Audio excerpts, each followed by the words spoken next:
Online banking.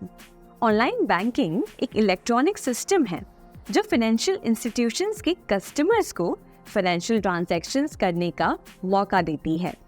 इसमें आप अपने अकाउंट से पेमेंट कर सकते हैं, डेली बिल्स को पे कर सकते हैं, इंश्योरेंस प्रीमियम भर सकते हैं, बैंक स्टेटमेंट चेक कर सकते हैं और भी बहुत कुछ। ये service retail banks, virtual banks, financial brokers की वेबसाइट्स पर अवेलेबल होती है। ऑनलाइन बैंकिंग को इंटरनेट बैंकिंग, नेट बैंकिंग, ई बैंकिंग या वर्चुअल बैंकिंग भी कहा जाता है। आजकल लगभग सभी बैंक्स और फाइनेंशियल इंस्टीट्यूशंस अपने कस्टमर्स को ऑनलाइन बैंकिंग फैसिलिटी प्रोवाइड कर रहे हैं। ऑनलाइन बैंकिंग ट्रेडिशनल बैंकिंग से डिफरेंट है क्योंकि इसमें आपको अपने बैंक ब्रांच को विजिट करने की जरूरत नहीं पड़ती। इंटरनेट बैंकिंग यूज करने के लिए आपको अपने फाइनेंशियल इंस्टीट्यूशन में रजिस्टर कराना पड़ता है। रजिस्ट्रेशंस के बाद आपको क्रेडेंशियल्स मिलते हैं जैसे कि यूजर आईडी, यूजर नेम और पासवर्ड। आजकल ट्रांजैक्शंस को सिक्योर बनाने के लिए OTP यानी कि वन टाइम पासवर्ड का यूज किया जा रहा है जो यूजर के रजिस्टर्ड मोबाइल नंबर पर सेंड किया जाता है। इंटरनेट बैंकिंग फैसिलिटी यूज करने के लिए आपको अपने फाइनेंशियल इंस्टीट्यूशन की वेबसाइट पर जाना होता है। वहाँ सभी जरूरी इंफॉर्मेशन इनपुट करनी होती है और फिर आप उन सभी सर्विसेज का बेनिफिट ले सकते हैं जो कॉमनली वहाँ पर अवेलेबल होती है।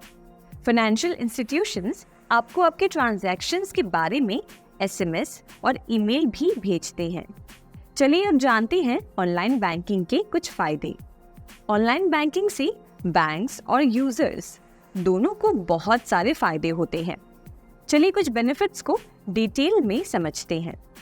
नंबर 1, 24/7 बैंकिंग कहीं भी। ऑनलाइन बैंकिंग की सबसे बड़ी एडवांटेज ये है कि आप किसी भी समय और कहीं से भी अपने अकाउंट को एक्सेस कर सकते हैं।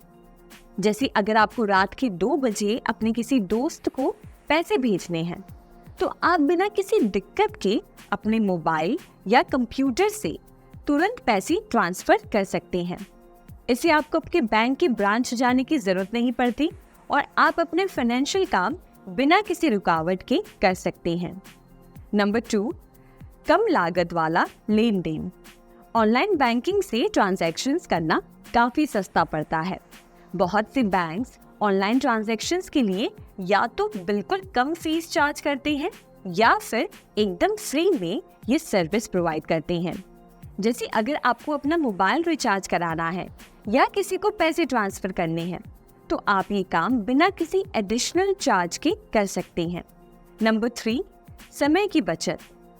ऑनलाइन बैंकिंग आपका काफी समय बचाता है। आपको बैंक की ब्रांच जाने की जरूरत नहीं पड़ती, लाइन में नहीं लगना पड़ता और फॉर्म्स भरने की जरूरत नहीं होती। जैसे अगर आपको अपना बैंक स्टेटमेंट देखना है या अपना अकाउंट बैलेंस चेक करना है तो आप ये सब कुछ अपने मोबाइल या कंप्यूटर से तुरंत कर सकते हैं। ये काफी क्विक और कन्वीनियंट है। नंबर 4, सिक्योर, तेज और सही मनी ट्रांसफर। ऑनलाइन बैंकिंग से पैसे ट्रांसफर करना सिक्योर होता है। ट्रांजैक्शंस तुरंत कंप्लीट होते हैं और बिल्कुल सही होते हैं।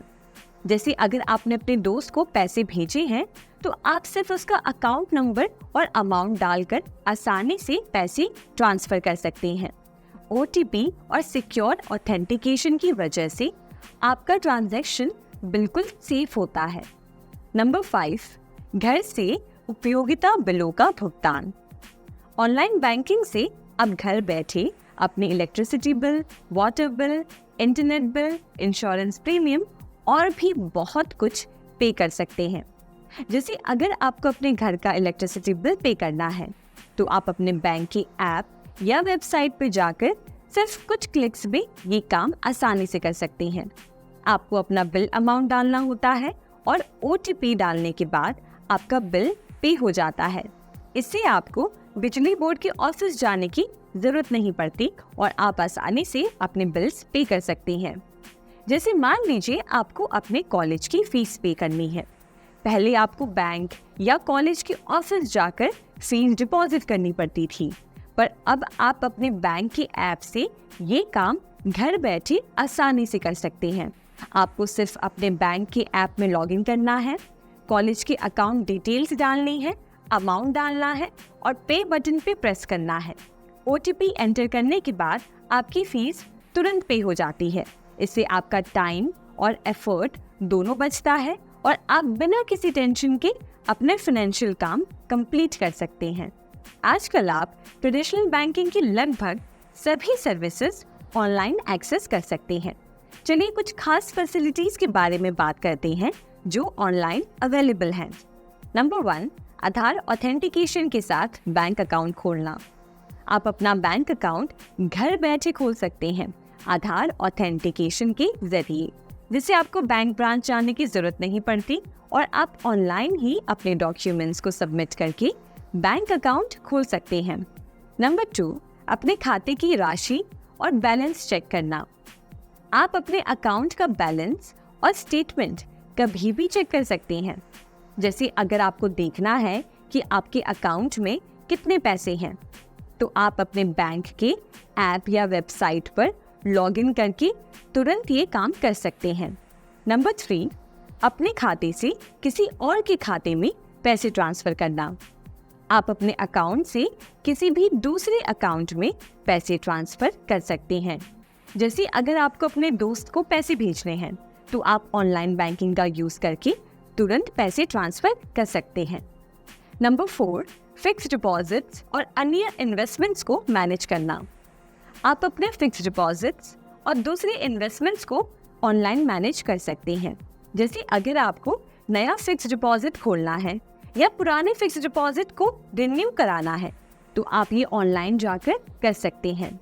Number 5, utility bills, telephone, mobile bills और क्रेडिट कार्ड बिल्स भरना।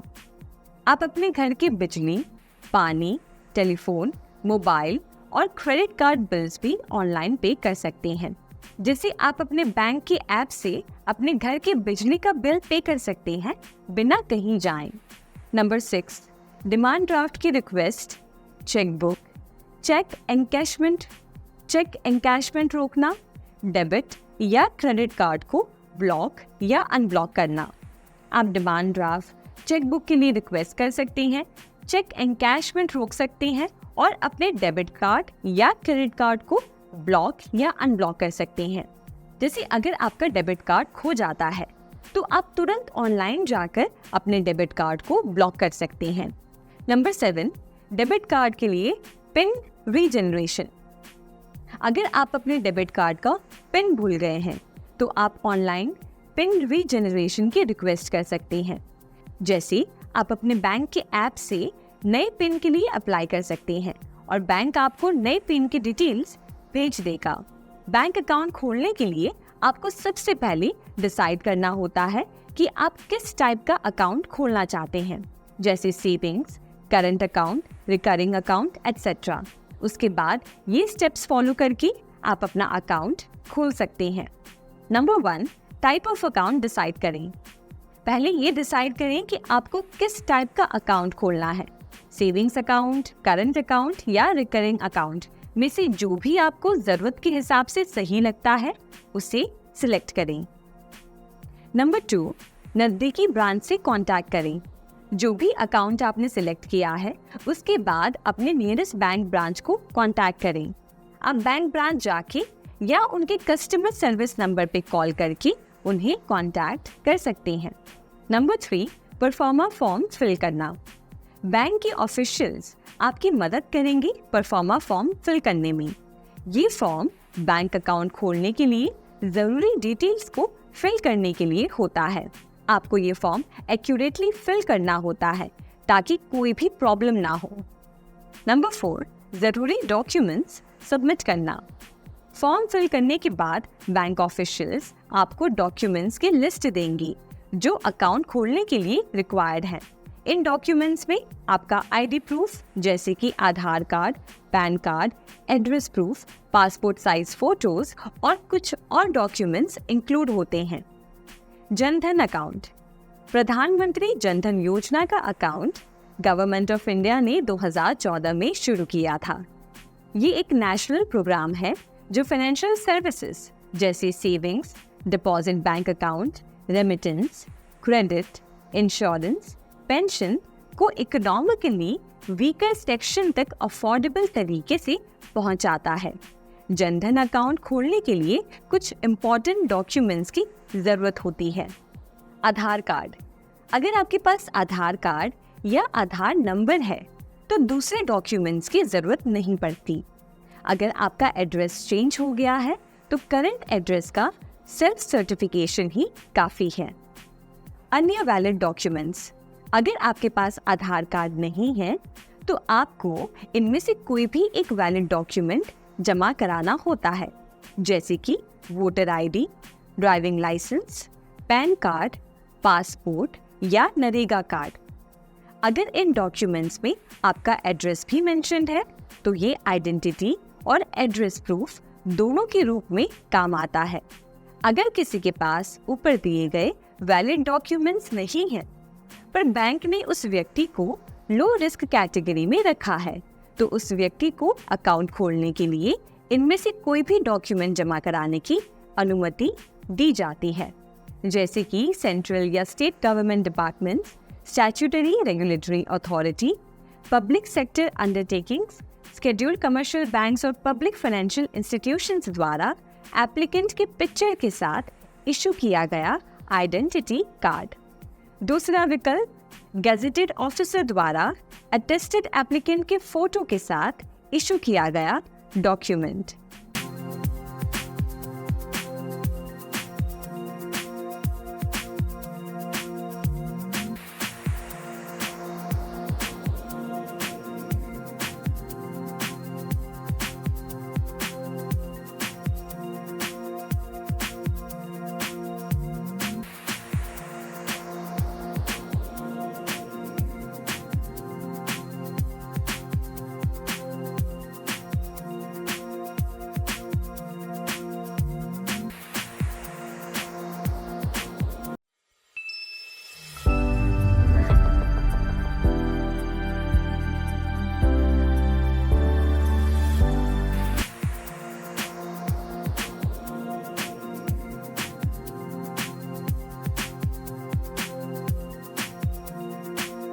डिजिटल पेमेंट सिस्टम एक ऐसा सिस्टम है जो किसी भी डिजिटल ऑनलाइन ट्रांजैक्शन के लिए इलेक्ट्रॉनिक पेमेंट एक्सेप्ट करता है। डिजिटल पेमेंट आप debit card, credit card, net banking, mobile wallet या किसी भी दूसरे पेमेंट मेथड का यूज करके कर सकते हैं। इंडिया में कई डिजिटल पेमेंट प्लेटफॉर्म्स और पेमेंट गेटवेज अवेलेबल हैं जो ऑनलाइन या डिजिटल पेमेंट की फैसिलिटी प्रोवाइड करते हैं। ये डिजिटल पेमेंट प्लेटफॉर्म्स या पेमेंट गेटवेज मर्चेंट्स के द्वारा यूनिफाई किए जाते हैं ताकि कस्टमर्स आसानी से अलग अलग पेमेंट मेथड्स का यूज करके आइटम्स खरीद सके और पेमेंट कर सकें। इस सेक्शन में हम credit card, debit card, net banking, RuPay card और POS मशीन के बारे में जानेंगे।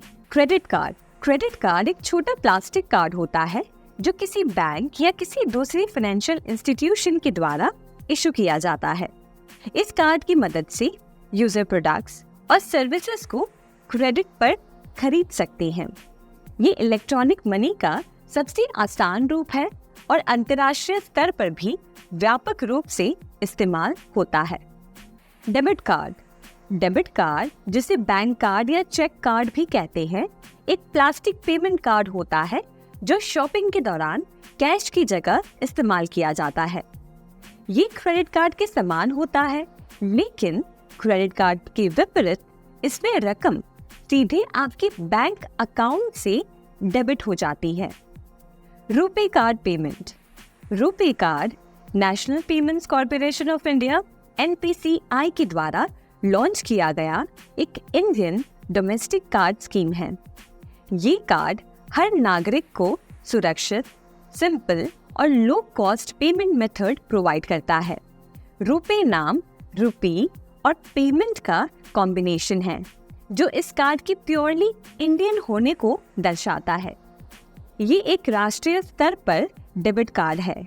इसका उद्देश्य देश भर में अलग अलग पेमेंट मेथड्स को यूनिफाई करना है।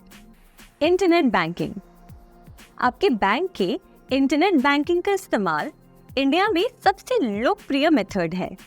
ये बिल्कुल वैसे ही है जैसे डेबिट कार्ड का यूज करके शॉपिंग करते हैं। बस अंतर इतना है कि इंटरनेट बैंकिंग में आपके बैंक अकाउंट में लॉगिन करना पड़ता है। इस केस में भी शॉपिंग हो जाने के बाद खर्चा हुई रकम तुरंत डेबिट हो जाती है। पीओएस टर्मिनल एक इलेक्ट्रॉनिक डिवाइस है जो रिटेल आउटलेट्स पर कार्ड के द्वारा पेमेंट करने के लिए यूज होता है। ये टर्मिनल आमतौर पर सभी प्रकार के क्रेडिट कार्ड्स और डेबिट कार्ड्स एक्सेप्ट करता है और निम्नलिखित ट्रांजैक्शंस करता है। नंबर 1, यूजर की क्रेडिट या डेबिट कार्ड की जानकारी पढ़ता है। नंबर 2, देखता है कि यूजर की अकाउंट में पर्याप्त बैलेंस है या नहीं। नंबर 3, यूजर के अकाउंट से रिटेलर के अकाउंट में रकम ट्रांसफर करता है। नंबर 4, ट्रांजैक्शन को रिकॉर्ड करता है और रिसीट प्रिंट करता है। अब हम देखेंगे कि कैसे आप कोई भी ट्रांजैक्शन क्रेडिट कार्ड का यूज करके कर सकते हैं। तो अभी आप स्क्रीन पर देखेंगे मैं एक ई-कॉमर्स प्लेटफॉर्म पे हूँ और अब बारी है पेमेंट करने की। तो पेमेंट करने के लिए आप देखेंगे कई सारे ऑप्शंस होंगे, credit card, debit card, net banking या फिर यूपीआई एप्स। तो यहाँ पर हम देखते हैं कि कैसे हम क्रेडिट कार्ड से पेमेंट कर सकते हैं। हम जैसे क्रेडिट कार्ड से पेमेंट करना चाह रहे हैं तो हम सिलेक्ट करेंगे क्रेडिट और डेबिट कार्ड। सिलेक्ट करने के बाद हमें हमारी कार्ड डिटेल्स एंटर करनी है।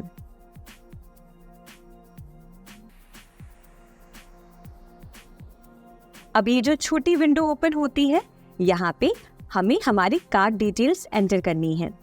Card number, nickname, expiry date.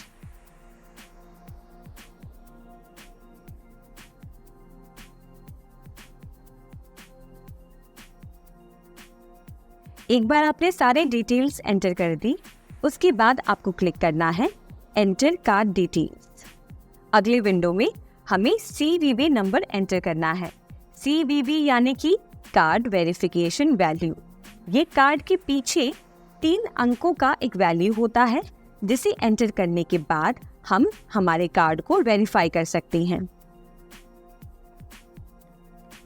हमने हमारे कार्ड की डिटेल्स एंटर कर दी है। अब हम इस पेमेंट मेथड को सिलेक्ट करेंगे। अगले स्टेप में आप देखेंगे तो पेमेंट मेथड यहाँ पर सिलेक्ट हो चुका होगा। अब इसके बाद हमें पेमेंट कंफर्म करना है। जैसे ही आप कंफर्मेशन पे क्लिक करते हैं, उसके बाद एक विंडो ओपन होती है जिसमें आपको OTP एंटर करना होगा। ये OTP आपके रजिस्टर्ड मोबाइल नंबर पर आपको रिसीव होगा। OTP एंटर करने के बाद सबमिट पे क्लिक करें। इस तरीके से आप आसानी से अपने क्रेडिट कार्ड का इस्तेमाल कर पेमेंट्स कर सकते हैं। अब हम देखेंगे कि कैसे आप एक डेबिट कार्ड का यूज करके ऑनलाइन पेमेंट्स कर सकते हैं। जैसे हमने क्रेडिट कार्ड में किया, वैसे ही वही सेम स्टेप्स हमें डेबिट कार्ड के लिए फॉलो करने हैं। आप स्क्रीन पर देखेंगे तो यहाँ पर पेमेंट मेथड्स में क्रेडिट और डेबिट कार्ड का ऑप्शन है। हम इस ऑप्शन को क्लिक करेंगे। उसके बाद एंटर कार्ड डिटेल्स और फिर उसके बाद कार्ड नंबर, निकनेम और एक्सपायरी डेट एंटर करेंगे।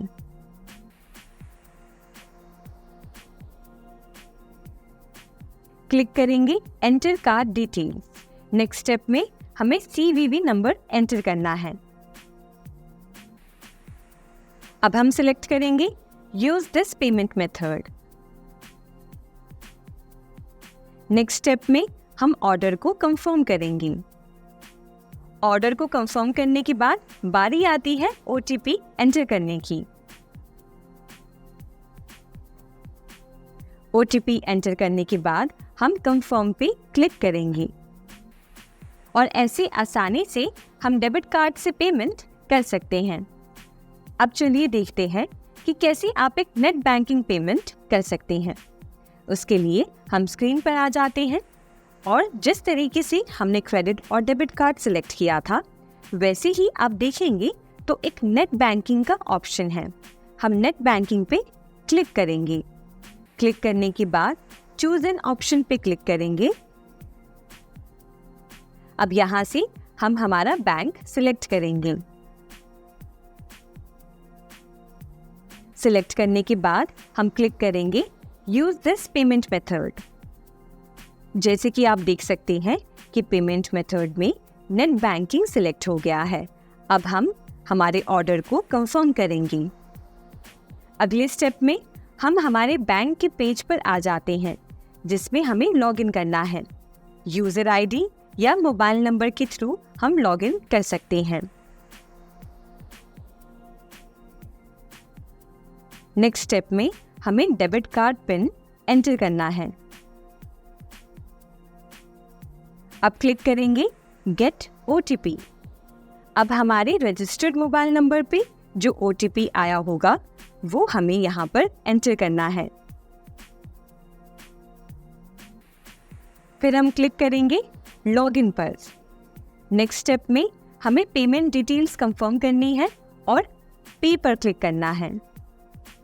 पेमेंट पे क्लिक करने के बाद आप देखेंगे हमारी पेमेंट सक्सेसफुल है। इस तरीके से हम नेट बैंकिंग का इस्तेमाल करके ऑनलाइन पेमेंट्स कर सकते हैं।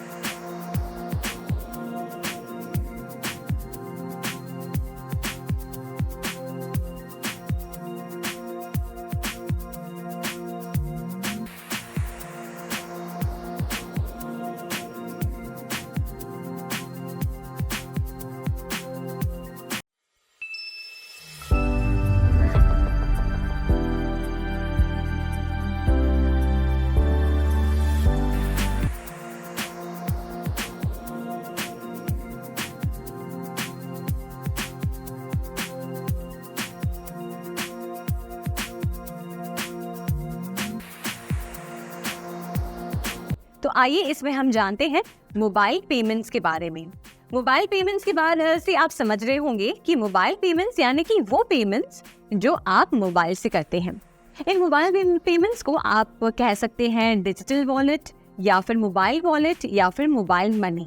हमारे देश में ऐसे बहुत सारे संस्थाएं हैं, ऐसी बहुत सारी सर्विसेज हैं जो हमें मोबाइल पेमेंट्स अलाउ करती हैं और हमें उसका सर्विस प्रोवाइड करती हैं। एग्जाम्पल के तौर पे आप ले सकते हैं UPI यानी कि यूनिफाइड पेमेंट इंटरफेस, उसके बाद भीम जैसे कि भारत इंटरफेस फॉर मनी, उसके बाद एग्जाम्पल के तौर पे USSD जिसको कहते हैं अनस्ट्रक्चर्ड सप्लीमेंट्री सर्विस डेटा, उसके बाद AEPS यानी कि आधार एनेबल्ड पेमेंट सिस्टम, और उसके बाद माइक्रो ATMs। ये सारी ऐसी प्लेटफॉर्म्स हैं या सिस्टम्स हैं जो हमें अलाउ करती हैं कि हम हमारे फ़ोन के थ्रू मोबाइल पेमेंट्स कर सकें, मोबाइल या फिर डिजिटल वॉलेट्स। तो आइए इसमें हम जानते हैं मोबाइल या डिजिटल वॉलेट के बारे में। मोबाइल या डिजिटल वॉलेट आपके फिजिकल वॉलेट की तरह ही काम करता है। जैसे आप अपने वॉलेट में पैसे रखते हैं वैसे ही आप मोबाइल वॉलेट में डिजिटली पैसे को स्टोर करते हैं। इसमें पैसे जमा करने के लिए आप अपने डेबिट कार्ड का इस्तेमाल कर सकते हैं, यानी कि आप डेबिट कार्ड के थ्रू अपने बैंक अकाउंट से इस मोबाइल वॉलेट में पैसे जमा कर सकते हैं, या फिर आप क्रेडिट कार्ड का यूज़ कर सकते हैं, या फिर किसी और अन्य ऑनलाइन ट्रांजैक्शन के थ्रू आप इसमें पैसे जमा करते हैं। इस मोबाइल वॉलेट के ज़रिए आप जब चाहें तब इस वॉलेट में से पैसों को यूज़ कर सकते हैं, कुछ खरीदारी करने में, किसी को पेमेंट करने के लिए और भी अन्य सर्विसेज यूज़ कर सकते हैं। अब यहाँ पे आप ये समझिए कि ऑनलाइन ट्रांजैक्शन और मोबाइल वॉलेट में एक सबसे बड़ा ये डिफरेंस है कि जब भी आप ऑनलाइन ट्रांजैक्शन करते हैं, ठीक है, तो कुछ ना कुछ एक्स्ट्रा चार्जेस हो सकता है कि आपका बैंक आपके बैलेंस में से काटता है उस ट्रांजैक्शन को सक्सेसफुल करने के लिए। पर वहीं अगर हम बात करें मोबाइल वॉलेट की, तो कोई भी यूज़र अगर मोबाइल वॉलेट के थ्रू कोई भी पेमेंट करता है तो कोई भी एक्स्ट्रा चार्जेस डिडक्ट नहीं होते हैं। जितने पैसे उन्होंने ट्रांसफ़र किए हैं उतने ही पैसे उनके खाते में से जाते हैं। और दूसरा सबसे आप मान लीजिए बेहतरीन और इजी कन्वीनियंट वे है मोबाइल वॉलेट को यूज़ करने का, कि मोबाइल वॉलेट जब आप यूज़ करते हैं पेमेंट करने के लिए, तो आपको बार बार अपने कार्ड की डिटेल्स एंटर नहीं करनी पड़ती हैं, पिन एंटर नहीं करना पड़ता है। आपको बस जाके अपने मोबाइल वॉलेट में साइन इन करना होता है और आप डायरेक्टली पेमेंट कर सकते हैं। अगर आप भी इस मोबाइल वॉलेट को यूज़ करना चाहते हैं तो मैं आपको बता दूं कि हमारे देश में ऐसे बहुत सारे, आप मान लीजिए बैंक्स हैं या प्राइवेट ऑर्गेनाइजेशंस हैं जो हमें इन मोबाइल वॉलेट को प्रोवाइड करती हैं। एग्जाम्पल के तौर पे आप ले सकते हैं PhonePe, MobiKwik, Jio money, Airtel money, ICICI pockets और भी ऐसे कई सारे मोबाइल वॉलेट्स हैं जहाँ पे जाके आप अपना अकाउंट क्रिएट कर सकते हैं और मोबाइल वॉलेट को जब चाहे तब यूज़ कर सकते हैं। पेटीएम को आप www.ptm.com या गूगल प्ले स्टोर या ऐप स्टोर से अपने स्मार्टफोन पर डाउनलोड कर सकते हैं। जब एप्लीकेशन डाउनलोड हो जाए तो आपको अपना अकाउंट क्रिएट करने के लिए मोबाइल नंबर का यूज़ करके रजिस्टर करना पड़ेगा। रजिस्ट्रेशन के बाद आपको लॉगिन करना होगा। लॉगिन करने के बाद आप कई सर्विसेज यूज़ कर सकती हैं, जैसे कि ट्रांजैक्शंस करना, यूटिलिटी बिल्स पे करना, मोबाइल रिचार्ज करना, ट्रेन, बस, एयर टिकट्स या फिर इवेंट टिकट्स बुक करना। हमारे देश में बहुत सारे बिजनेसमैन पेटीएम को एक्सेप्ट करते हैं। शॉपिंग के बाद आप मर्चेंट के मोबाइल नंबर का यूज़ करके अमाउंट ट्रांसफ़र कर सकते हैं। आप QR कोड को स्कैन करके भी मर्चेंट को पेमेंट कर सकते हैं। इस तरह से पेटीएम का यूज़ करके आप अपने डेली ट्रांजैक्शंस और पेमेंट्स को बहुत ही आसान और कन्वीनियंट बना सकते हैं। आप जानते हैं योनो ऐप के बारे में, जो SBI बैंक की तरफ से एक उनका ऑफिशियल ऐप है जहां पे जाके आप अकाउंट क्रिएट कर सकते हैं और अपना मोबाइल वॉलेट यूज़ कर सकते हैं। तो योनो ऐप यूज़ करने के लिए आप आए प्ले स्टोर पर और यहाँ पे आकर सर्च करें योनो ऐप और फिर उसके बाद क्लिक करें इंस्टॉल पर। इंस्टॉल पे क्लिक करें और ये अब आपके फ़ोन में इंस्टॉल हो रहा होगा। जैसे ही ये इंस्टॉल हो जाए आप क्लिक करेंगे ओपन पर और नोटिफिकेशन और ये सब परमिशंस को अलाउ कर दीजिए।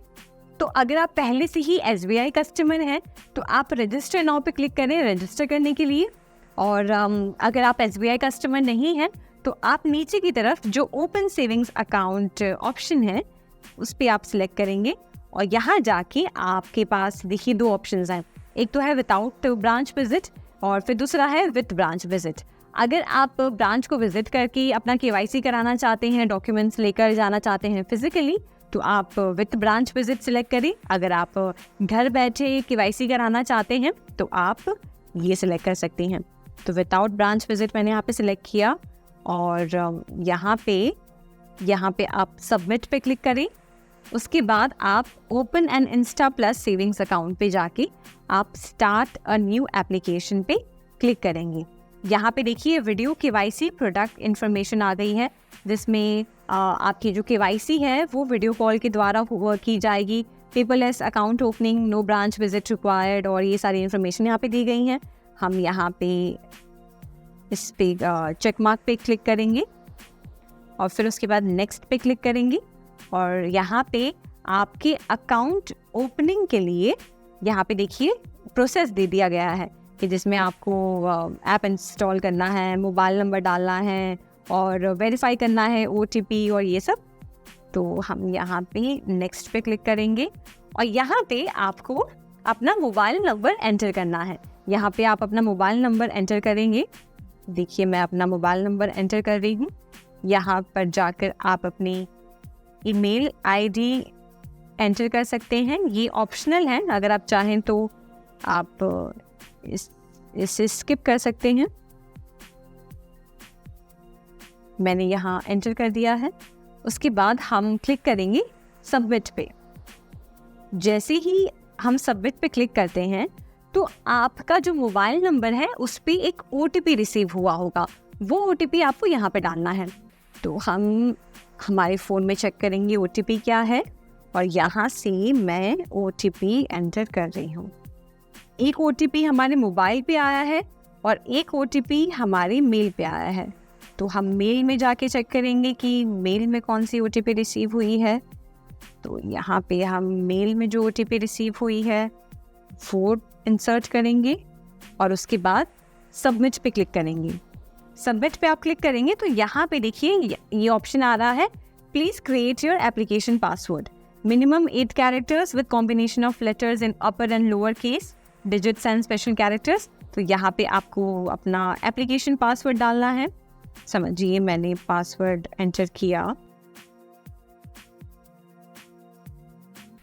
यहाँ पे सिक्योरिटी क्वेश्चन में आप क्लिक करें तो यहाँ पे देखिए आपको ऑप्शंस में से सिलेक्ट करना होगा कि which is the website you rarely visit, which adventurous sport does your father enjoy, which book do you children like. तो इसमें से आप कुछ भी ऑप्शन सिलेक्ट कर सकते हैं।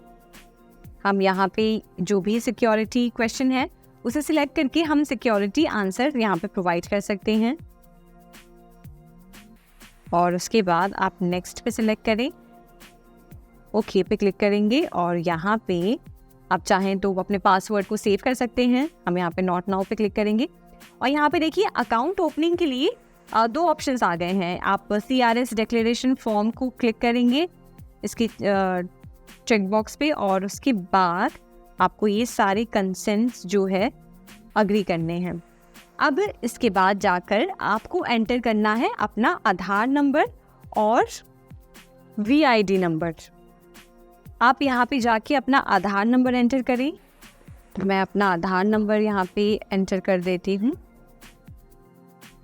Gate OTP।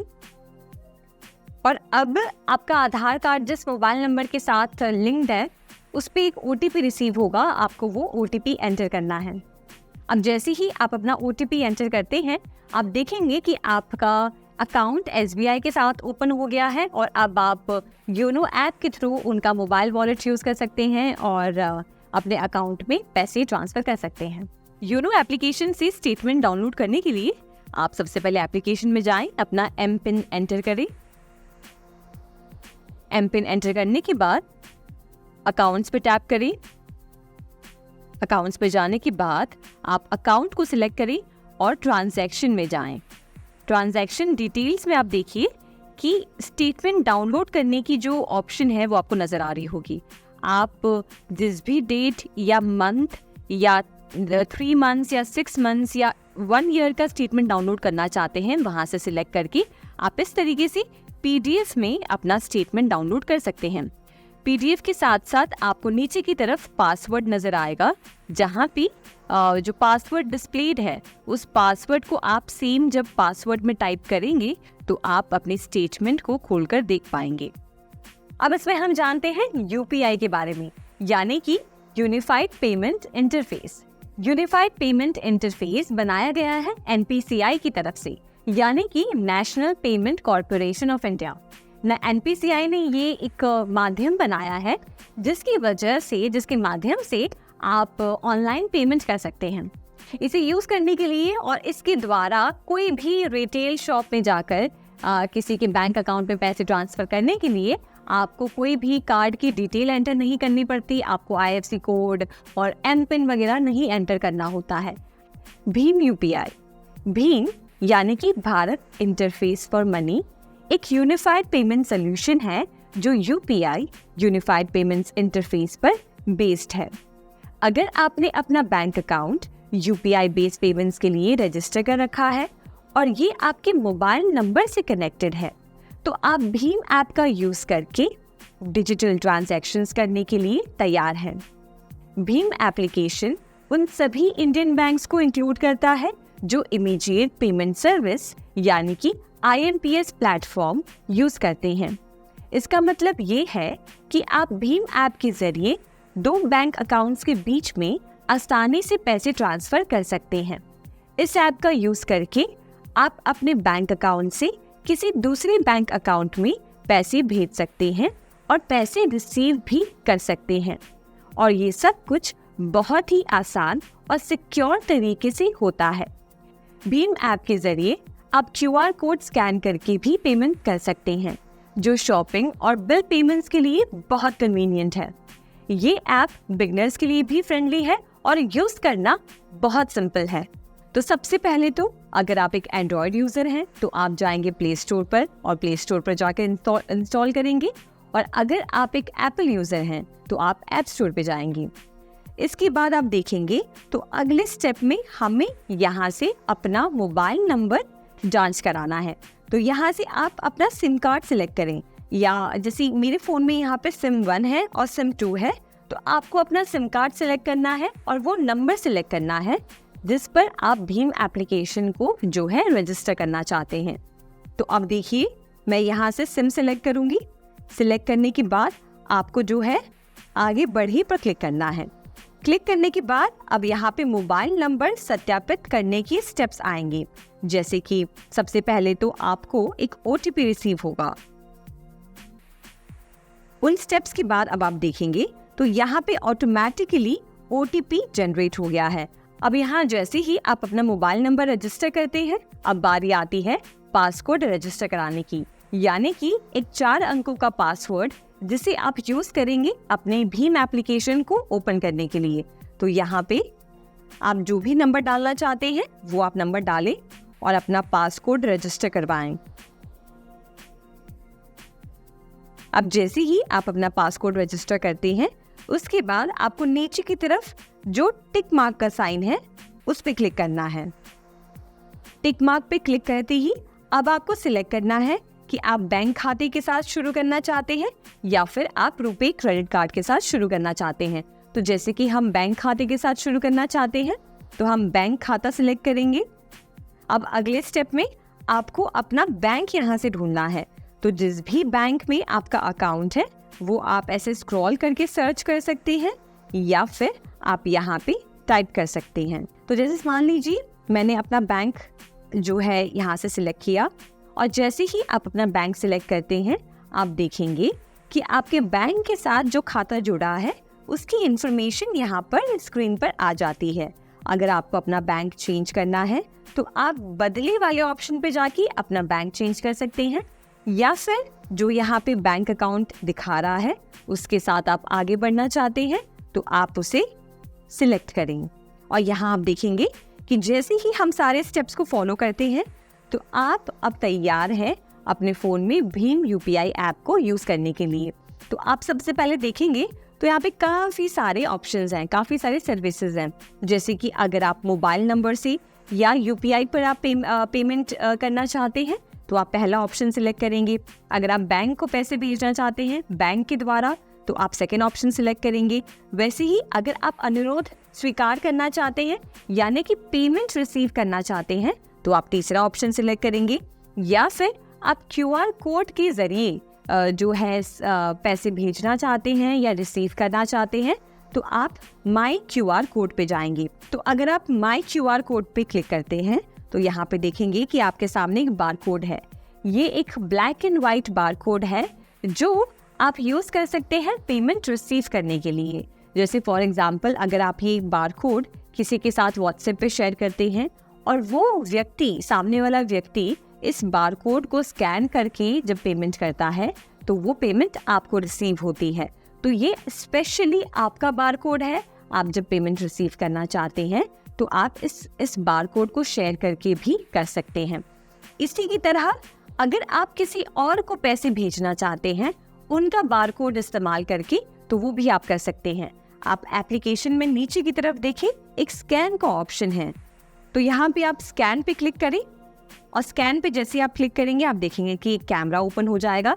तो जिस भी बार कोड को आप पेमेंट करना चाहते हैं उस बार कोड को आप बस जाकर स्कैन करें और स्कैन करते ही आप अमाउंट डाल सकते हैं। उसके बाद आप अपना बैंक अकाउंट सिलेक्ट करें और उसके बाद क्लिक करें भेजें। तो इस तरीके से आप या तो मोबाइल नंबर का इस्तेमाल करके या फिर बार कोड का इस्तेमाल करके यानी कि QR कोड का इस्तेमाल कर आसानी से भीम एप्लीकेशन को यूज करके पेमेंट्स कर सकते हैं। आइए अब जानते हैं दूसरे पेमेंट मेथड के बारे में जिसका नाम है USSD यानी कि अनस्ट्रक्चर्ड सप्लीमेंट्री सर्विस डेटा। समझिए किसी के पास स्मार्टफोन नहीं है, किसी के पास फीचर फोन है यानी कि कीपैड वाला फोन है, तो वो भी ऑनलाइन फंड ट्रांसफर कर सकता है। इसके लिए उसे बस कुछ नहीं करना होता, उसे अपने फ़ोन में जाना है और कीपैड में जाके डायल करना है *99#। जैसे ही वो *99# डायल करेंगे उनके सामने ऑनलाइन फंड ट्रांसफ़र करने की ऑप्शन ओपन हो जाएगी। उसके बाद वो अपनी MMID कोड, यानी कि एक यूज़र के पास MMID कोड होना चाहिए, उसी के ज़रिए वो ये फ़ंड ट्रांसफ़र कर सकते हैं, और प्लस उनका अपना MPIN जो वो डालेंगे फ़ंड ट्रांसफ़र करने से पहले। आप एक बात ये समझिए कि जो भी टेलीकॉम सर्विसेज हैं, चाहे हम कोई भी कंपनी की बात करें, जियो, एयरटेल और BSNL, ये सारी सर्विस प्रोवाइडर्स ये फैसिलिटी प्रोवाइड करते हैं। हो सकता है आपके बैंक के हिसाब से उसकी लिमिट जो है थोड़ी सी ऊपर नीचे हो, किसी के बैंक में USSD फंड ट्रांसफ़र करने की लिमिट ज़्यादा हो, किसी के बैंक में कम हो, तो वो बैंक टू बैंक डिपेंड करता है कि कितना लिमिट है। पर आपको ये जानना चाहिए कि एक फीचर फ़ोन के द्वारा भी आप फंड ट्रांसफ़र कर सकते हैं इस फैसिलिटी को यूज़ करके। अब अगर आप अपने फ़ोन में इस सर्विस को यूज़ कर रहे हैं, अगर आपने ओपन किया है, तो आप देखेंगे कि उसमें और भी कई सारी सुविधाएं आपको मिलती हैं।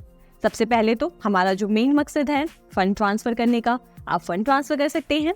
फिर दूसरा, आप मिनी स्टेटमेंट निकाल सकते हैं अपने बैंक अकाउंट का। उसके बाद आप बैलेंस चेक कर सकते हैं कि अभी वर्तमान में आपके बैंक अकाउंट में कितना बैलेंस बचा है। उसके बाद आप चेक कर सकते हैं, OTP जनरेट कर सकते हैं, MPIN चेंज कर सकते हैं, और भी कई सारे सर्विसेज अवेलेबल है। तो अगर आप एक फीचर फ़ोन यूज़र हैं तो इस सर्विस को ज़रूर ट्राई करें और देखें कि आपके लिए भी फ़ंड ट्रांसफ़र अब पॉसिबल है। अब आइए हम दूसरे पेमेंट मेथड के बारे में जानते हैं, जिसे कहते हैं AEPS, यानी कि आधार एनेबल्ड पेमेंट सिस्टम। अब इसको आप इस तरीके से समझिए कि ये एक ऐसा माध्यम है जिसके ज़रिए आप अपने आधार कार्ड की ऑथेंटिकेशन, यानी कि अपनी आधार कार्ड से जो आपका बैंक अकाउंट लिंक्ड है, उसके थ्रू आप बिना किसी डेबिट कार्ड या क्रेडिट कार्ड या UPI सर्विस या USSD को यूज़ किए बिना आप फंड ट्रांसफ़र कर सकते हैं। ये एक छोटा सा मशीन होता है, जैसे हमने POS मशीन्स के बारे में जाना, जिसमें हम डेबिट कार्ड या क्रेडिट कार्ड इंसर्ट करते हैं पेमेंट करने के लिए। वैसा ही एक छोटा सा मशीन होता है जिसे हम कहते हैं माइक्रो ATM। इसमें क्या होता है कि जब आप किसी दुकान में जाते हैं जहाँ पे ये सिस्टम से पेमेंट एक्सेप्ट होता है, तो रिटेलर वहाँ पे उस मशीन में आपका आधार नंबर डायल करता है। ठीक है, उसने आपका आधार नंबर डायल किया, उसके बाद वो अमाउंट एंटर करेंगे जो आपने उनको बताया है। फॉर एग्जाम्पल, अगर आप उन्हें 1000 रुपये का पेमेंट करना चाह रहे हैं तो वो आपका आधार नंबर डालेंगे उस स्क्रीन में, उसके बाद वो अमाउंट डालेंगे 1000 रुपये, उसके बाद वो मशीन आपको देंगे और आप अपने फिंगरप्रिंट से उसको मतलब जो है वेरीफाई करके डायरेक्टली आपके आधार कार्ड से जो आपका बैंक अकाउंट लिंक्ड है, वहाँ से पैसे उस रिटेलर के अकाउंट में चले जाते हैं। तो इसके ज़रिए आपको ना किसी डेबिट कार्ड की ज़रूरत पड़ती है, ना किसी क्रेडिट कार्ड की ज़रूरत पड़ती है, और ना ही किसी और UPI या किसी और सर्विसेज की ज़रूरत पड़ती है। आप बस अपने आधार कार्ड के ज़रिए, आधार कार्ड से जो भी बैंक अकाउंट लिंक्ड है उसके ज़रिए आप डायरेक्टली फ़ंड ट्रांसफ़र कर सकते हैं। अब आपके लिए जानना यहाँ पे ज़रूरी है कि जो AEPS की हम बात कर रहे हैं उसके लिए मोबाइल एप्लीकेशन भी है। अगर आप मोबाइल एप्लीकेशन चेक करेंगे तो उसमें आप देखेंगे कि काफ़ी सारी सर्विसेज अवेलेबल है। इस सिस्टम के माध्यम से, यानी कि आधार एनेबल पेमेंट सिस्टम के माध्यम से, आप कैश विड्रॉ कर सकते हैं, आप कैश डिपॉजिट कर सकते हैं, बैलेंस की इंक्वायरी कर सकते हैं और फंड्स ट्रांसफ़र कर सकते हैं। तो जैसे कि हमने देखा कि आधार एनेबल पेमेंट सिस्टम एक ऐसा सिस्टम है, एक ऐसा आप समझिए सिस्टम बनाया गया है NPCI की तरफ से, जिसके ज़रिए आप आसानी से फ़ंड ट्रांसफ़र कर सकते हैं अगर आपके पास कोई और सुविधा नहीं है। तो आइए अब जानते हैं गूगल पे के बारे में। गूगल पे जिसे बनाया है गूगल ने, और जबकि ये भले ही गूगल ने बनाया है, पर ये काम करता है NPCI की तरफ से जो UPI सिस्टम बनाया गया है, यानी कि हमारा यूनिफाइड पेमेंट इंटरफेस। इस पे ये एप्लीकेशन काम करता है। आप इस एप्लीकेशन पे जाके फंड ट्रांसफ़र कर सकते हैं, बैलेंस चेक कर सकते हैं, अपनी जो है बिल्स पे कर सकते हैं और भी कई सारी चीज़ें कर सकते हैं। इसमें आपको यहाँ पे एक बात जाननी चाहिए कि गूगल पे में वो सारी बैंक्स लिस्टेड हैं जो भी भीम UPI सपोर्ट करती हैं या भीम UPI की फैसिलिटी प्रोवाइड करती हैं। तो ये एक और माध्यम है जिसके ज़रिए आप अपने मोबाइल में इस एप्लीकेशन को इंस्टॉल कर सकते हैं, अपना मोबाइल नंबर दर्ज कराकर उन सारे बैंक्स को उस एप्लीकेशन में लिंक कर सकते हैं जो आपके मोबाइल नंबर के साथ कनेक्टेड है और आसानी से आप फंड्स ट्रांसफ़र कर सकते हैं।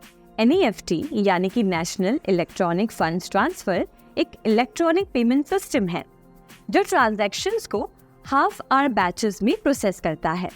इससे पैसे डेस्टिनेशन तक पहुंचने में थोड़ा टाइम लग सकता है।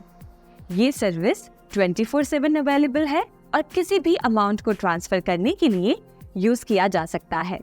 वहीं RTGS की बात करें यानी कि रियल टाइम ग्रॉस सेटलमेंट एक high value electronic fund transfer system है जो ट्रांजैक्शंस को रियल टाइम में प्रोसेस करता है, मतलब इसमें पैसे तुरंत ट्रांसफ़र होते हैं। ये सर्विस भी 24/7 अवेलेबल है और 2 लाख से ज़्यादा के ट्रांजैक्शंस के लिए परफेक्ट है। अब बात करते हैं IMPS की, यानी कि इमीडिएट पेमेंट सर्विस एक रियल टाइम पेमेंट सर्विस है जो इंस्टेंट मनी ट्रांसफ़र करने की सुविधा प्रोवाइड करता है। ये सर्विस भी 24/7 अवेलेबल है और मेनली ऑनलाइन यूज़ किया जाता है। 2 लाख तक के ट्रांजैक्शंस के लिए ये बेस्ट है।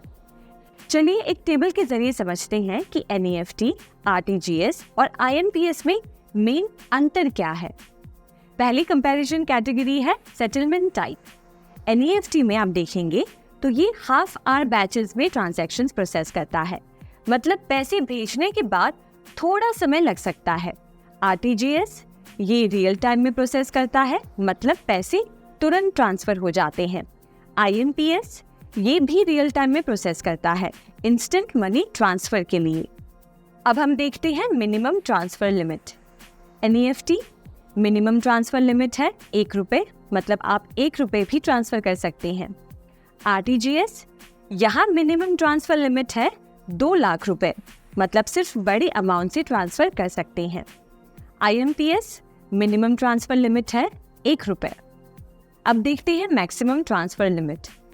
NEFT मैक्सिमम ट्रांसफ़र लिमिट नहीं है except cash based remittances India और नेपाल के बीच में जो 50,000 है।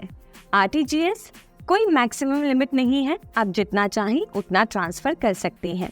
IMPS मैक्सिमम लिमिट 2 लाख है, मतलब आप 2 लाख तक का इंस्टेंट ट्रांसफ़र कर सकते हैं। अब देखते हैं सर्विस अवेलेबिलिटी। NEFT ये 365 डेज और 24/7 अवेलेबल है, मतलब आप कभी भी किसी भी दिन यूज़ कर सकते हैं। वहीं RTGS में ये भी 365 डेज 24/7 अवेलेबल है। IMPS ये भी सेम 365 डेज 24/7 अवेलेबल है। अब देखते हैं ट्रांजैक्शन चार्जेस। सबसे पहले NEFT में इनवर्ट ट्रांजैक्शंस यानी कि जो पैसे आप रिसीव करते हैं उनके लिए कोई चार्जेस नहीं है। ऑनलाइन ट्रांजैक्शंस भी फ्री हैं, पर बैंक ब्रांच से पैसे भेजने पर थोड़े चार्जेस लग सकते हैं। RTGS इनवर्ट ट्रांजैक्शंस फ्री हैं, ऑनलाइन ट्रांजैक्शंस के लिए भी कोई चार्जेस नहीं है, पर बैंक ब्रांच से आउटवर्ड ट्रांजैक्शंस के लिए चार्जेस हैं, जैसे कि 2 लाख से लेकर 5 लाख तक के लिए 25 रुपये का चार्ज, 5 लाख से ऊपर के ट्रांजैक्शंस के लिए मैक्सिमम 50 रुपये का चार्ज, और IMPS में चार्जेस बैंक्स और PPIs यानी कि प्रीपेड पेमेंट इंस्ट्रूमेंट्स डिसाइड करते हैं। पेमेंट ऑप्शंस NEFT ऑनलाइन और ऑफलाइन दोनों ऑप्शंस अवेलेबल हैं। RTGS ऑनलाइन और ऑफलाइन दोनों ऑप्शंस अवेलेबल हैं और IMPS मेनली ऑनलाइन अवेलेबल है। अब कुछ जनरल टिप्स हैं जो आप NEFT, RTGS और IMPS ट्रांजैक्शंस के लिए फॉलो कर सकते हैं। सबसे पहले बैंक डिटेल्स डबल चेक करें। पैसे ट्रांसफ़र करते समय रेसिपिएंट की बैंक डिटेल्स यानी कि account number, IFSC code, UPI ID को दोबारा चेक करें। दूसरा, सिक्योर नेटवर्क यूज़ करें। हमेशा सिक्योर और ट्रस्टेड वाईफाई नेटवर्क या मोबाइल डेटा का यूज़ करें। पब्लिक वाईफाई अवॉइड करें। तीसरा, OTP और पिन कॉन्फिडेंशियल रखें। अपने OTP और पिन को हमेशा कॉन्फिडेंशियल रखें और किसी के साथ भी शेयर ना करें। चौथा, रेगुलरली मॉनिटर करें। अपने बैंक स्टेटमेंट्स और अपने ट्रांजैक्शन हिस्ट्री को रेगुलर चेक करें और सस्पिशियस एक्टिविटी दिखे तो तुरंत बैंक से कांटेक्ट करें। पांचवा, ऑथराइज्ड वेबसाइट्स या एप्स का ही यूज़ करें। सिर्फ ऑफिशियल बैंक वेबसाइट या ट्रस्टेड बैंक ऐप का यूज़ करें। फेक वेबसाइट्स और ऐप से बचें। इन जनरल टिप्स को फॉलो करके आप अपने NEFT, RTGS और IMPS ट्रांजैक्शंस को सेफ और सिक्योर बना सकते हैं। अब हम देखेंगे कि कैसे आप एक NEFT, RTGS या IMPS फंड ट्रांसफ़र कर सकते हैं। सबसे पहले आपको ऑनलाइन बैंकिंग में जाकर लॉगिन करना है। उसके बाद आप आएंगे फंड ट्रांसफ़र में। फंड ट्रांसफ़र में आने के बाद आप पे सिलेक्ट करेंगे। अगर आप किसी एग्जिस्टिंग पे को फंड ट्रांसफ़र कर रहे हैं तो उनको आप नाम, मोबाइल नंबर या अकाउंट नंबर टाइप करके सर्च कर सकते हैं। अगर आप किसी नए पे को ऐड करना चाहते हैं तो आइए देखते हैं वो आप कैसे कर सकते हैं। उसके लिए हम ऐड न्यू पे पर क्लिक करेंगे। नेक्स्ट पेज पर आप सिलेक्ट करेंगे कि आप सेम बैंक के पे को ऐड करना चाहते हैं या अदर बैंक पे है। अब हमें पे की इंफॉर्मेशन एंटर करनी है, जैसे कि पे अकाउंट नेम, पे nickname, account type, account number और भी कई सारी इंफॉर्मेशन। एक बार आप सारे इंफॉर्मेशन एंटर कर दें, फिर क्लिक करें नेक्स्ट पर। अब आपको पे डिटेल्स को कंफर्म करना है। आप सारी इंफॉर्मेशन चेक कर लें कि क्या सब कुछ सही है। उसके बाद आप क्लिक करें कंफर्म पर। नेक्स्ट स्टेप में आपके मोबाइल नंबर पर एक OTP रिसीव होगा। वो OTP आपको एंटर करना है और एंटर करने के बाद आप क्लिक करेंगे कंफर्म पे। अब आप देख सकते हैं हमने सक्सेसफुली पे ऐड कर दिया है और हम 30 मिनट बाद इनको फंड ट्रांसफ़र कर पाएंगे। 30 मिनट हो जाने बाद आप आइए फंड ट्रांसफ़र पे। फंड ट्रांसफ़र में आने के बाद आप पे का नाम टाइप करें और उन्हें सर्च करें। पे को सिलेक्ट करें। जैसे ही आप पे को सिलेक्ट करते हैं आप ट्रांजैक्शन पेज पर आ जाते हैं। यहाँ से हमें ट्रांजैक्शन डिटेल्स एंटर करनी है। यहाँ पर आप अमाउंट एंटर करेंगे, रिमार्क्स ऐड करेंगे और सेकंड सेक्शन में आप पेमेंट मोड सिलेक्ट करेंगे कि आप IMPS फंड ट्रांसफ़र करना चाहते हैं, NEFT फंड ट्रांसफ़र करना चाहते हैं या RTGS करना चाहते हैं। एक बार आप सिलेक्ट कर लेते हैं, उसके बाद आपको सारी इंफॉर्मेशन चेक करनी है, जैसे कि पे बैंक IFSC कोड, पे बैंक नेम और नीचे आकर फिर आपको सिलेक्ट करना है कि OTP आप कैसे रिसीव करना चाहते हैं, SMS पे, ईमेल पर या कॉल पर, और क्लिक करें प्रोसीड टू पे। नेक्स्ट पेज पर आपको ट्रांजैक्शन डिटेल्स कंफर्म करनी है और उसके बाद आप एंटर करेंगे one time password. One time password enter करने के बाद सबमिट पे क्लिक करें। सबमिट पे जैसे ही आप क्लिक करते हैं तो आपकी फर्स्ट ऑथेंटिकेशन सक्सेसफुल होती है। अब आपको सेकेंड ऑथेंटिकेशन कंप्लीट करना है, जिसके लिए आप ट्रांजैक्शन डिटेल्स कंफर्म करेंगे और नीचे स्क्रॉल डाउन करेंगे तो आपको डेबिट कार्ड के पीछे जो ग्रिड नंबर्स है वो यहाँ पे एंटर करने हैं। एंटर करने के बाद आप सबमिट पे क्लिक करेंगे। जैसे ही आप सबमिट पे क्लिक करते हैं आपकी ट्रांजैक्शन सक्सेसफुल हो जाती है। साथ ही साथ आपको बैंक की तरफ से एक रिसीट मिलती है जिसको आप PDF में डाउनलोड कर सकते हैं, जिसमें ट्रांजैक्शन रेफरेंस नंबर और आपकी पेमेंट से रिगार्डिंग सारी डिटेल्स लिखी हुई होती हैं। इस तरीके से आप आसानी से NEFT, IMPS या फिर RTGS फंड ट्रांसफ़र कर सकते हैं। आइए अब जानते हैं BBPS के बारे में। BBPS यानी कि भारत बिल पेमेंट सिस्टम एक ऐसा सोलर प्लेटफॉर्म है जहां पर जाकर आप अपने सारे जो भी बिल्स होते हैं उनको आप आसानी से इस एक प्लेटफॉर्म पे पे कर सकते हैं। यहाँ पे आप अपने इलेक्ट्रिसिटी बिल का रिचार्ज कर सकते हैं, गैस बिल, अपना landline, broadband, DTH connection, water bill और भी कई तरह के जो बिल्स आते हैं वो आप इस प्लेटफॉर्म पे जाकर पे कर सकते हैं।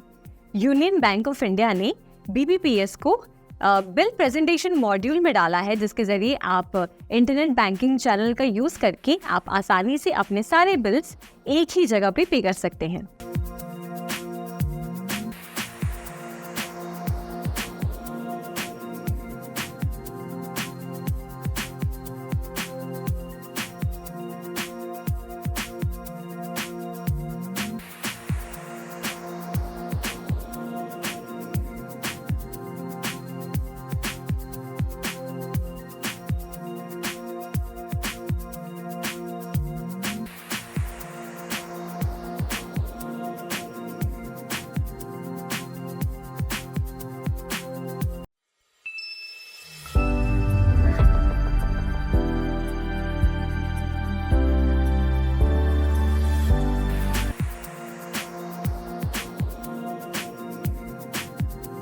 तो आइए अब इसमें हम जानते हैं फास्टैग के बारे में। फास्टैग एक ऐसा ऑनलाइन पेमेंट मेथड है जिसके ज़रिए जो हमारी सरकार है वो टोल टैक्सेस कलेक्ट करती है। जब आप एक टोल प्लाजा से गुजरते हैं तो वहाँ पे फास्टैग का एक काउंटर होता है, जहाँ से आप पास होते हैं तो ऑटोमेटिकली आपके फास्टैग अकाउंट में से टोल टैक्सेस जो भी कटने हैं वो डिडक्ट हो जाते हैं और आप सीमलेस तरीके से अपने टोल टैक्स को पे कर सकते हैं। अब आपके लिए यहाँ पे ये बात जानना ज़रूरी है कि फास्टैग अब सबके लिए सरकार ने कंपलसरी कर दिया है।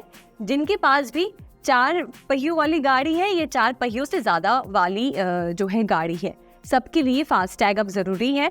अगर वो टोल प्लाजा से गुजर रहे हैं तो उनको फास्टैग के ज़रिए ही पेमेंट करना होता है। आइए अब जानते हैं कि आखिर ये फास्टैग काम कैसे करता है। आप सबसे पहले आप अगर फास्टैग अकाउंट में जाके रजिस्टर करवाते हैं तो आपके घर पर एक स्टिकर रिसीव होता है। वो स्टिकर आप अपने गाड़ी के जो आगे वाली स्क्रीन है उस पर कहीं पे लेफ्ट या राइट कॉर्नर पे लगाते हैं, ठीक है। उसके बाद क्या होता है कि जब भी आप कोई टोल प्लाजा से गुजरते हैं तो वहाँ पे टोल प्लाजा पे कुछ ऐसे सेंसर्स लगे होते हैं जो आपकी फास्टैग जो स्टिकर है उससे कनेक्ट करके ऑटोमेटिकली आपके फास्टैग अकाउंट से पैसे काट लेते हैं, यानी कि डिडक्ट कर लेते हैं। जैसे ही आपके अकाउंट में से पैसे कटते हैं उस टोल प्लाजा पे उस टोल टैक्स के लिए आपको एक SMS आता है कि आपके खाते में से इतने पैसे जो है काटे गए हैं और ये पैसे इस टोल प्लाजा पे कटे हैं। अब यहाँ पे एक बात समझिए कि इस फास्टैग की वजह से कितने आसानी से बस आप उस फास्टैग लेन से गुजरते ही आप अपने टोल टैक्स को पे कर सकते हैं और आपको कोई कैश की जो है कॉम्प्लिकेशन से नहीं गुजरना पड़ता कि कैश पे नहीं करना पड़ता और वो लंबे वक्त तक वहाँ पे टोल प्लाजा पे खड़े रहना नहीं पड़ता है। आप आसानी से कैशलेस तरीके से अब अपने टोल टैक्सेस पे कर सकते हैं। यहाँ पे आपको एक बात जाननी चाहिए कि एक फास्टैग बस 5 साल तक ही एक्टिवेट रहता है। जैसे ही उस फास्टैग को 5 साल हो जाते हैं वो ऑटोमेटिकली डीएक्टिवेट हो जाता है और फिर एक यूज़र को वापस से एक नया फास्टैग परचेज करना पड़ता है। अब आइए जानते हैं कि फास्टैग की मुख्य बेनिफिट्स क्या हैं। सबसे पहले तो मैं आपको बता दूं कि फास्टैग को लॉन्च किया है रोड एंड ट्रांसपोर्ट मिनिस्ट्री ने, ये देखते हुए कि टोल प्लाजा पे पहले काफ़ी लंबी लाइनें लगती थी। अगर आपको याद होगा कि बहुत लंबी लाइनें लगती थी टोल टैक्सेस पे करने के लिए और कई बार किसी के पास कैश की कमी है, कैश नहीं है, चेंज कराना, ये सब बहुत दिक्कतें होती थी। और उसके बाद इन सब प्रॉब्लम को ध्यान में रखते हुए फास्टैग को लॉन्च किया गया। फास्टैग के आने की वजह से 2 सबसे बड़े फायदे हुए हैं। एक तो सबसे पहले फ्यूल सेव होता है, आप अपना जो है पेट्रोल या डीजल आप उसमें बचत कर पाते हैं क्योंकि आपको बहुत लंबे समय तक वहाँ वेट नहीं करना पड़ता है। और दूसरी चीज़, आप भी अपना समय बचाते हैं और सरकार भी अपना समय बचाती है टोल टैक्सेस कलेक्ट करने के लिए।